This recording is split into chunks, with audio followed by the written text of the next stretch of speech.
doctor said it would be less than a day now, but I already knew. My grip is loosening, I'm stumbling, my vision is starting to blur.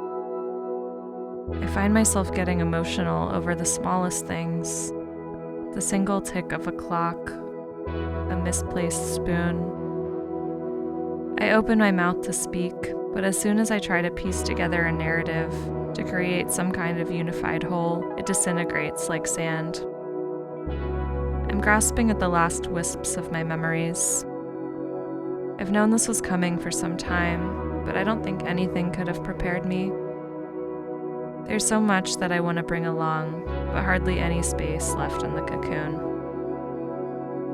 How to build a shelter for your own death by taking an inventory of your life, stripping it down to the bare elements.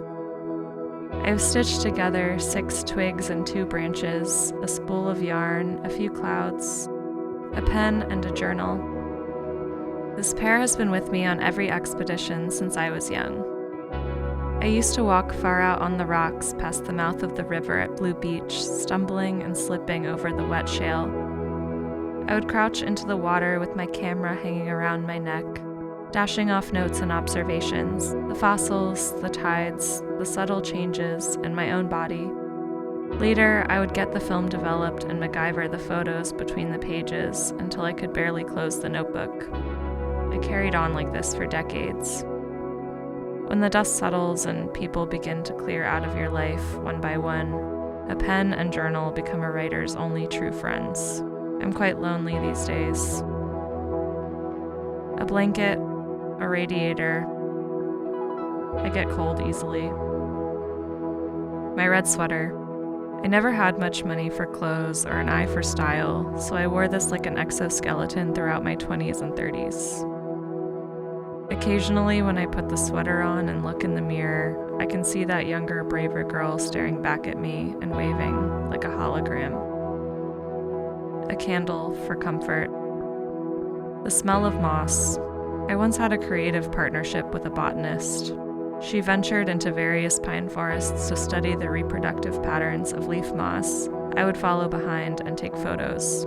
Watching her overturn a log and crumble the plant's central nerve between her fingers while the light dripped into her hair, fear and hopefulness would alchemize in my heart, allowing me a deep sense of calm. I felt alive.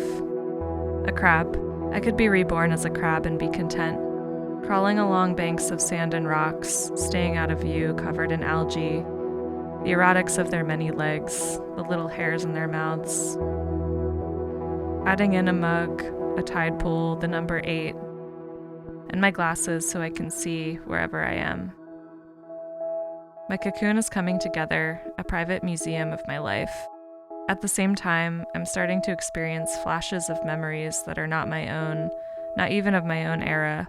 The first flood of the Nile, the birth of a Birkeland current. I can see the static of snow that hasn't fallen yet, noiselessly gaining momentum. There's something missing. A hole in my plan. Absurd that no matter how much you strategize, there's always a missing piece. Filling the cavity, the lack, the stubborn empty space at the center of all things. How hard can it be? I cut up an orange and try to fit a single slice. No. Am I seeing a cap from the woods up north? Not quite. How about the moon?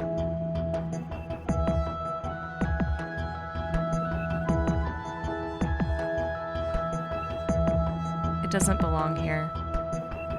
There's something in my pocket that has been poking at me all day.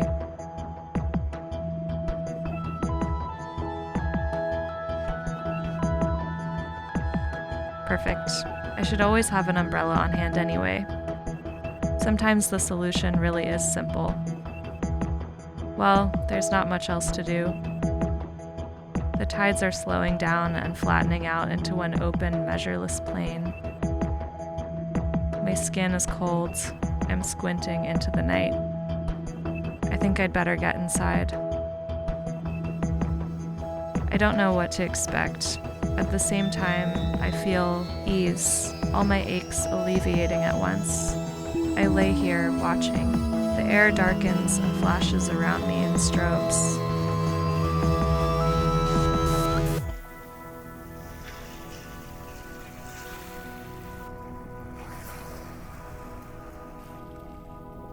I smell sea salt, ashes, and minerals.